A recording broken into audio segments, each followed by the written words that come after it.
राजा भोर को उठा, उसको चिंता थी, पूरी रात उसको चिंता सताती रही कि दानियल का क्या होगा, दानियल का क्या होगा। उसने उपवास रख लिया। उसने उपवास, अन्य जाति की व्यक्ति ने एक यहूदी के लिए, एक गुलाम के लिए उपवास रखा और भोर होते ही उसकी गुफा के पास पहुंचा। उसको कहता है, क्या तेरा परमेश्वर जिसकी तू नित्य उपासना करता, क्या वे तुझे बचा पाया? हे राजा, मेरे परमेश्वर ने उन स्वर्गदूतों को भेज करके शेरों के मुंह को बंद कर दिया। हालेलुया। शेरों के मुंह को बंद कर दिया। आमीन। तो स्वर्गदूतों को भेज करके परमेश्वर ये भी तो कर सकता था कि जब दानियल प्रार्थना करता था तो उनकी आंखें अंधी कर सकता था या उनको सब कुछ दिखाई दे, लेकिन दानियल प्रार्थना करता हुआ नजर ना आता। ये भी तो कर सकता था ना। लेकिन इसके करने से मजा नहीं आता। इसके करने से आप प्रतिष्ठित नहीं होते। आपका मालूम नहीं पड़ता लोगों को, राजा उपवास रखेगा। हालेलुया। मुसीबत में फंसे, दिक्कतों में आए, उलझने आई, कुछ गड़बड़ी हुई, कुछ जीवन में घटना घटी। ये घटना क्यों घटी है? घटना इसलिए घटी क्योंकि परमेश्वर तुम्हें साबित करना चाहता है कि वो गुलामी के देश में भी तुम्हारे साथ। यदि तुम उसके प्रति ईमानदार हो तो वो तुम्हारे प्रति तुमसे कहीं ज्यादा ईमानदार है। हालेलुया।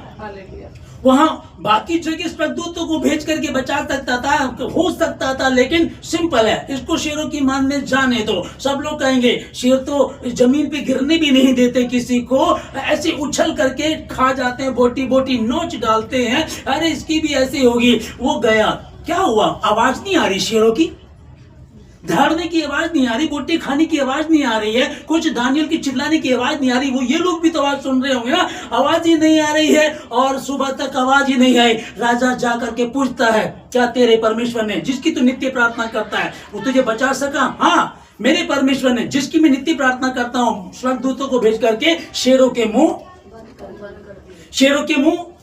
बंद कर दिए। हालेलुया। शेरों के मुंह बंद कर दिए। आमीन। क्यों ऐसा हुआ? क्योंकि मैं परमेश्वर की दृष्टि में निर्दोष पाया गया हूँ। उपवास रखा कि नहीं रखा, मैं निर्दोष पाया गया हूँ। उपवास तो दुनिया भर के चल रहे हैं, मैंने तो जीवन में एक साल के उपवास रखे, लेकिन मैं तो भी गिर गया था। मैं अपनी बता रहा हूँ आप लोगों को, है ना। उपवास 40 उपवास, फिर 20, फिर 40, फिर 40, फिर 80, 1 साल हो गया, 1 साल से भी ज्यादा हो गए। कहीं ना कहीं गलती हो गई, फिर खत्म हो गए और इसने उपवास रखा ही नहीं है। और दानियल का उपवास था भी तो कैसा? कह रहा कि उन दिनों मैंने स्वादिष्ट भोजन नहीं खाया। वाह, कमाल का उपवास है।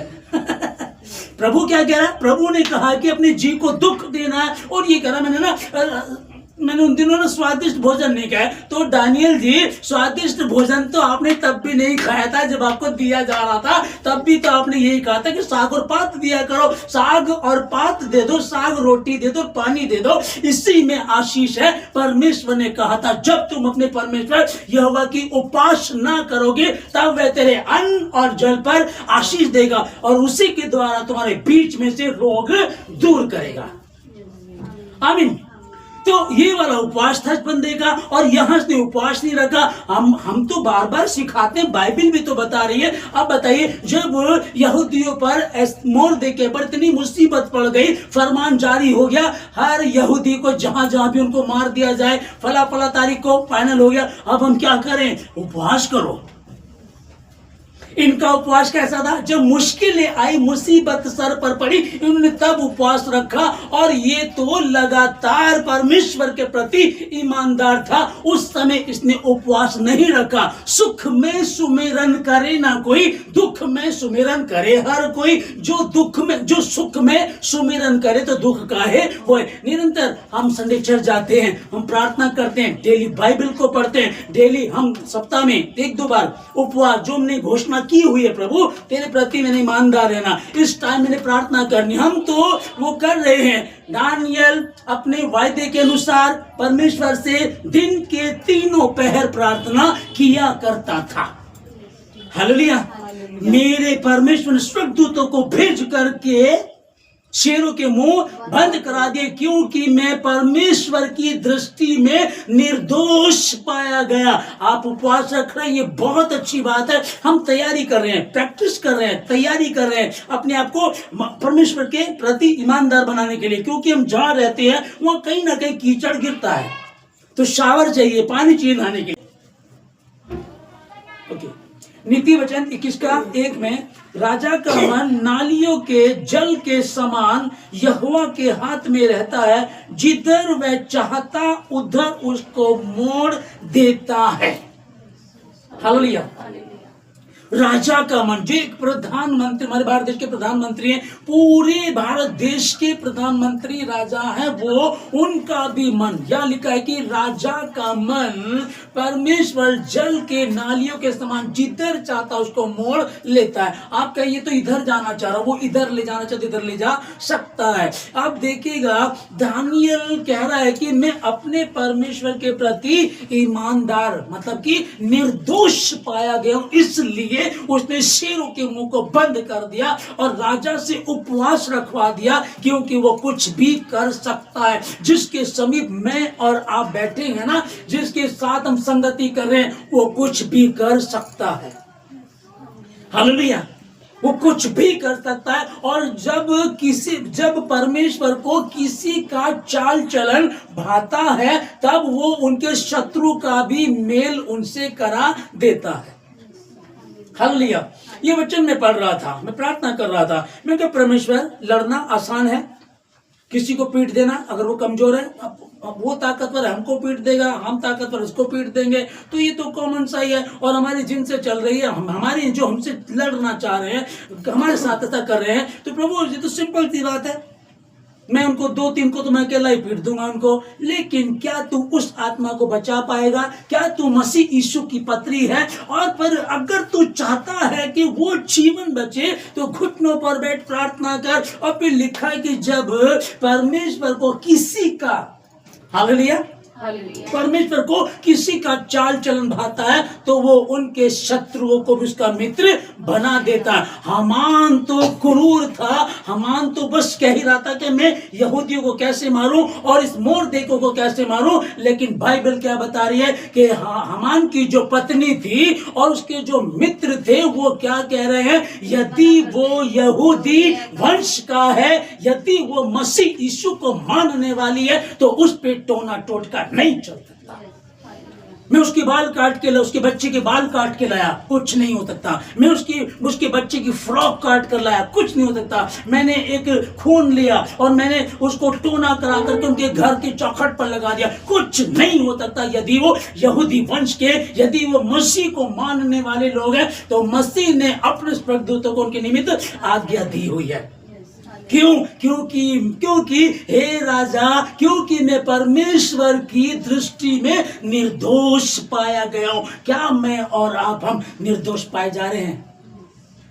26वें दिन का ये उपवास हमसे क्या बात कर रहा है? आज यहां दानियल ने उपवास नहीं रखा, दानियल ने उपवास नहीं रखा, लेकिन परमेश्वर ने राजा से उपवास रखवा दिया। राजा उपवास रख रहा, राजा खाना नहीं खा रहा, राजा को नींद नहीं आ रही। भोर को उठते ही तुरंत सबसे पहले गुफा के पास जाकर के बात करता है। क्या तेरा परमेश्वर कहता है, हे परम प्रधान परमेश्वर की संतान दानियल, क्या तेरा परमेश्वर तुझे शेरों की मान से, हालेलुया, मैं परमेश्वर की दृष्टि में निर्दोष पाया गया हूं। 26वें दिन का उपवास है। हालेलुया। अभी उपवास बहुत सारे बचे हैं, अभी बहुत सारे उपवास बचे हुए। आज जो मालूम पड़ रहा है उपवास नहीं रखा, ये चिंता करते हैं, हाय मैंने उपवास नहीं रखा। ये चिंता नहीं है। जब मैंने उपवास रखा था, मैं चोरी कर रहा था। जब मैं उपवास में थी, मैं चुगली कर रही थी। जब मैं उपवास में था, मैं गाली निकाल रहा था। जब मैं उपवास में था, मैं कुछ गंदा कर रहा था, मैं कुछ गंदा कर रही थी, जो मुझे निर्दोष नहीं ठहरा था। उपवास मैंने रखे, हाय मैंने तो 40 उपवास कई बार रखे हैं। अरे उपवास तो मैं यूं रख लेता, मैं यूं रख लेती हूँ। उपवास रख रहे हो, पर क्या परमेश्वर की दृष्टि में निर्दोष पाए गए हो? अरे राजा दाऊद कह रहा है कि मैं अपने शत्रुओं के लिए प्रार्थना करता करता थक गया हूं। हालेलुया।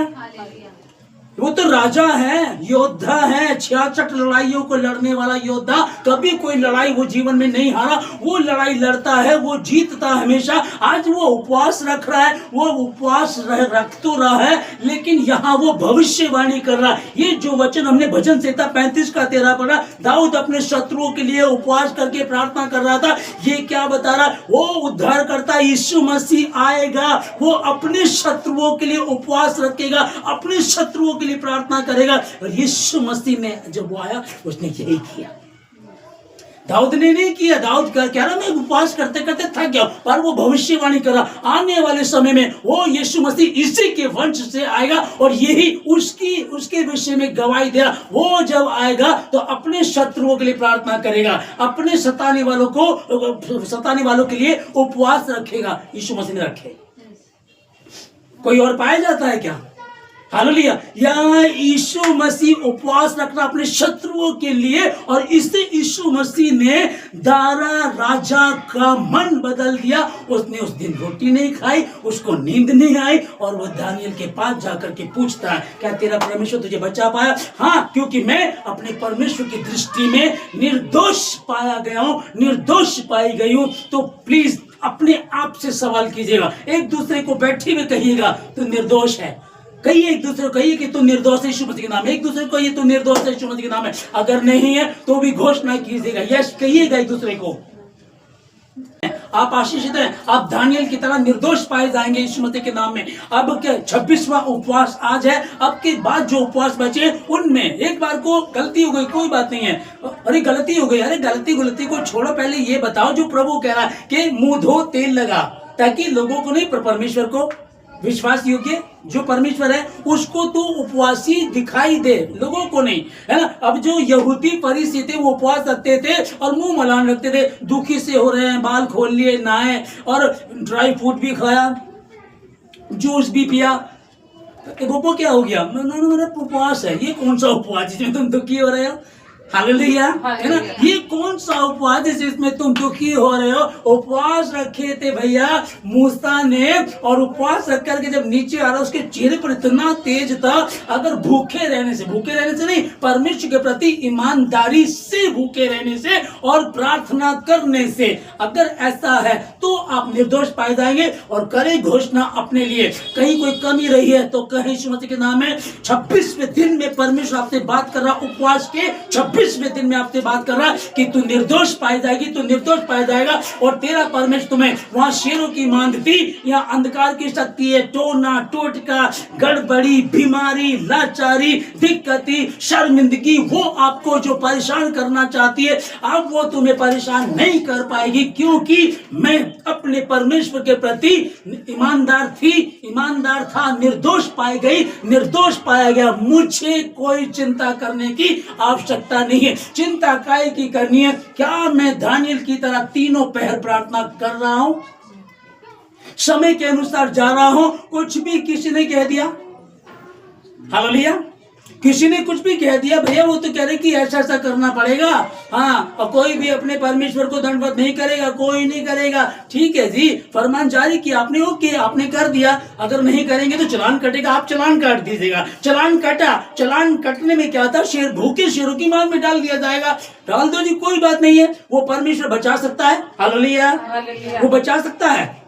लाल समुद्र को दो भाग कर सकता है, यरीहो की दीवार को गिरा सकता है, यरदन नदी को सुखा सकता है, दुश्मनों को मार सकता है, कुत्ते की तरह चप्पड़ चप्पड़ करके पानी पीने वालों के द्वारा एक बड़ी सेना को नष्ट कर सकता है। वही परमेश्वर शेरों के मुंह को भी बंद कर सकता है। इसलिए मुझे शेर नहीं खा सके, क्योंकि मैं अपने परमेश्वर के प्रति विश्वास योग्य और निर्दोष पाया गया। इसलिए आप जब विश्वास योग्य और निर्दोष होंगे तो यही होगा आपके लिए भी। जितने ऑनलाइन सुन रहे, मैं आपसे कहना चाहता हूं यीशु मसीह के नाम में, अभी तक जो हुआ, मैं गलती कर रहा, हाय कल उपवास था, मैंने चाय पी ली, कोई फर्क नहीं पड़ता। हाय मैंने वो एक पकौड़ी खा ली, कुछ नहीं होता। मैंने नमक खा लिया, टूट गया। इन चीजों से उपवास नहीं टूटता। ये अंदर जाके मनुष्य को अशुद्ध नहीं करती, अशुद्ध वो करता जो तुम्हारे दिमाग से निकलता है। व्यभिचार, कुदृष्टि, गंदे काम, लड़ाई झगड़े, अंधकार की चीजें, वो चीजें हालेलुया। ईमानदार पाया गया, उसकी दृष्टि में निर्दोष पाया गया, इसलिए शेरों के मुंह बंद कर दिए गए। यहाँ कौन से शेर आ रहे हैं पास्टर जी, ये कौन सी बात बता रहे हैं? यहाँ शेर नहीं है, यहाँ फाड़ खाने वाले दरिंदे हैं, गिद्ध हैं। शक्ल तो उनकी होगी बहुत बड़ी साफ सुथरी सी, पर वही तुम्हारे लिए गलत करने आए। कई बार आप देखते हैं उसके सगी भाई ने उसकी प्रॉपर्टी को लूट लिया, उसकी सगी माँ ने अपने बच्चे को मरवा दिया, सगे बाप ने ऐसा किया। ये क्या चल रहा है? उसके मोहल्ले में ऐसे हैं, उसकी कंपनी में ऐसे हैं, वो मेरे काम से चिढ़ती है। होता है ना, कई बार आपके सामने ऐसा हुआ होगा। ये दिक्कतें हैं, ये वो फाड़ खाने वाले शेर है। ये जो आप जहां रह रहे हैं, ये एक शेरों की मांद है। भूखे शेर, भूखे भेड़िए यहाँ ऐसे हैं, लेकिन परमेश्वर की दृष्टि में निर्दोष पाए जाओ, निर्दोष पाया जाओ, घूमते रहो उनकी गुफा में, कोई आपका कुछ बिगाड़ नहीं सकता। हालेलुया। उनकी गुफा में हम जा रहे हैं, बहुत बुरा माहौल है जी वहां का, तो हाय हाय वहां तो बहुत दिक्कत है, हाय उधर तो बहुत ऐसा है, उधर तो बहुत गंदे लोग हैं, उधर तो बहुत बुरे लोग हैं। जहां कहीं तू जाएगा, तेरा परमेश्वर यहोवा तेरे संग रहेगा। हालेलुया। बस इतना हो, व्यवस्था की ये पुस्तक तेरे चित्त से कभी उतरने ना पाए। दिन रात इसमें मनन करते रहना, इसमें लिखी हुई बातों के अनुसार आचरण करना, तब जहां कहीं तू जाएगा, तू जाएगी, सफलता प्राप्त करोगे। यीशु मसीह के नाम में जहां पांव रखोगे, खुदाबंद साबित करेगा, मैं तेरे साथ हूं, मैं तुझे संभालूंगा, किसी भली वस्तु की घटी होने नहीं देगा। शेरों की औकात क्या तुम्हें छू सके? हालेलुया। क्या औकात उनकी तुम्हें छू सके? ये बीमारी भयंकर है, ये दर्द भयंकर है, कुछ भयंकर नहीं है। मेरा परमेश्वर भयंकर है, जलती आग है वो। हालेलुया। वो चलता है ना, चट्टाने तिरड़ जाती हैं। आमीन। जिसके समीप में बैठी रहती हूँ, जिसके समीप में बैठा रहता हूँ, वो परमेश्वर से ज्यादा भयंकर कोई नहीं है। हालेलुया। वो कह रहा कि मैं जमीन पर उतर आया। एक एक व्यक्ति से आप लोगों से बोल रहा है, इसमें उपवास के 26वें दिन में आपसे कह रहा मैं जमीन पर उतर आया हूं, मैं तुम्हें न्याय दिलाने के लिए आया हूं। और जितने उसके प्रति ईमानदार हैं, उन सबों को उस यीशु मसीह ने परमेश्वर की संतान होने का अधिकार दिया। वो मेरे लिए मारा गया, मेरे लिए गाड़ा गया, मेरे लिए तीसरे दिन मुर्दों में से जी उठा, मेरे लिए उसके मुंह पे थूका गया, उसको थप्पड़ मारे गए, उसकी दाढ़ी नोची गई, ताकि उसके दुख उठाने के द्वारा हम सुखी रहे। वो धन बन गया ताकि आप धनी बन सके, मैं धनी बन सकूं। मैं परमेश्वर के प्रति ईमानदार पाया गया। हालेलुया। आपका परमेश्वर राजाओं का मन जल के नालियों के समान परमेश्वर के हाथ में, यहोवा के हाथ में रहता, जिधर चाहता उसको मोड़ देता। उस रात राजा को नींद नहीं आई, राजा छेर्स को नींद नहीं आई, उसने इतिहास की पुस्तक मंगाई। अब क्या होना था? अब मैं साबित करूंगा। हालेलुया। वो क्रिएटर है, वो बनाने वाला है। उसने पहले से प्लानिंग की हुई थी। मोर देखे थे, अच्छा काम करा दिया, बेमतलब में करा दिया। दो लोग आए, राजा को मारना चाहते थे, वहां दानियल खड़ा हुआ, मोर्देके था, मोर्देके ने बचा लिया राजा को। वो राजा तक बात नहीं पहुंची। वो समय जब आएगा तब इस पुस्तक को खुलवाऊंगा। हालेलुया। जब समय आएगा मैं तुझे आशीष दूंगा। तुमने जो परमेश्वर के प्रति तन से, मन से, धन से, उपवास से, प्रार्थना से खुदा के प्रति आप ईमानदार रहे हो, अभी कुछ सिला मिल नहीं रहा है, आशीष मिल नहीं रही, बरकत मिल नहीं रही, कुछ दिखाई दे रहा, जो तुम्हें दिखाई नहीं दे रहा उसको मत देखो, जो प्रभु दिखाना चाहता उसको देखो ना। मैं तेरा परमेश्वर हूं। जब शेरों की मान में जाओगे, शेरों के मुंह बंद कर दूंगा। जब हामान जैसा कोई तुम्हारा शत्रु खड़ा होगा, तब मैं मोर देके की उस पुस्तक को खुलवाऊंगा, उस कहानी को राजा को सुनवाऊंगा, और तब सुनवाऊंगा जब वो सोने जा रहा होगा। उस रात उसे नींद नहीं आई, उसके वो नींद हराम कर देगा उसकी, और अपनी प्रियों को नींद यूं ही प्रदान करता है। राजा की नींद हराम कर दी उसने। क्या करे? पुस्तक लेकर आओ। वही पुस्तक निकलवाई, वही पेज खुलवाया, और जब वही पेज खुला तो मोर देखी कहानी लिखी थी। क्या इसके लिए कुछ किया गया? नहीं राजा, कुछ नहीं। तो फिर बाहर कौन है? हामान। वही शत्रु उस टाइम खड़ा है, क्रिएटर, बनाने वाला। अभी पुस्तक लाई गई, अभी पुस्तक पढ़ी गई, वही पेज पढ़वाया गया। बाहर हामान। कौन है बाहर? हामान है। स्पेशल मिलने आया। राजा से किसी भी टाइम मिल सकता था, वो स्पेशल मिलने आया। मिलकर की बात करना, मैं अपनी बात करूंगा। मोरदेके को लटकाने आया हूं मैं, है ना। लेकिन हो क्या गया, कहानी चेंज कर दी। राजाओं का मन परमेश्वर के हाथों में। मैं परमेश्वर की दृष्टि में निर्दोष पाया गया हूं, इसलिए परमेश्वर ने मेरे लिए ये काम किया। क्या करना है, बड़े बड़े सुझाव बता रहा है। अगर उसको पता होता कि मोरदेके के लिए है तो कहता कि ऐसी व्यक्ति को गधे में बिठाओ, ऐसी व्यक्ति को गंजा कर दो पुराने कपड़े पहनाओ। लेकिन उसके दिमाग में क्या था, अरे राजा प्रतिष्ठा किसकी करेगा मुझे छोड़ करके। बड़े बड़े सुझाव दिए, राजा के वस्त्र पहनूंगा, और राजा के वस्त्र होने चाहिए। घोड़ा कौन सा, घोड़ा भी वो वाला जिस पे राजा सवार होता हो। मुकुट होना चाहिए, पूरे नगर में घुमाना चाहिए। अच्छा, उस घुमाने वाला कौन होना चाहिए, कोई प्रसिद्ध व्यक्ति होना चाहिए। तो तुझसे बड़ा तो प्रसिद्ध कोई नहीं है। तू जा और उस मोरदेके को, अपने शत्रु को चल जाकर के घुमा और बोल, जिसकी प्रतिष्ठा राजा करना चाहे उसके साथ ऐसा ही किया जाएगा। राजा के वस्त्र पहनाएगा, घोड़े पर सवार, राजा के घोड़े पर सवार करेगा और जय जयकार के नारे लगवा, मैं यहोवा यरी हूं, मैं मुहैया करूंगा, मैं जमीन और आसमान का बनाने वाला परमेश्वर हूं। तुमने किस पर भरोसा किया है। उपवास कर रहे हैं पर क्या निर्दोष पाए जा रहे हो। हाँ प्रभु, तो गलती चल रही थी, आज का वचन बता रहा, हाँ गलती चल रही। उपवास ने कारण बता रहा था। पिछली बार जब दानियल का विषय चल रहा, कहता मुझे अच्छा लग रहा है, भले ही उपवास ना कर रहा हो, लेकिन कितना अच्छा ईमानदार है। स्वर्गदूत आकर के कह रहा है, तेरी प्रार्थना पहले दिन सुन ली गई थी। हालेलुया। तो फिर तो उपवास से तो मतलब ही नहीं बनता। उपवास रखना है। कभी को सोचो कि आज तो बता दिया उपवास नहीं रखना, अगर नहीं रखना चाहिए तो कोई बात नहीं, पर ऐसे ईमानदार होने चाहिए।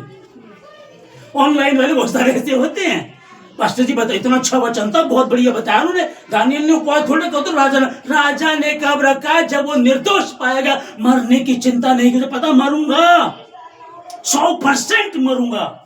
अगर मेरा परमेश्वर ना हो तो 100% मरूंगा, क्योंकि अनाज्ञाकारिता है।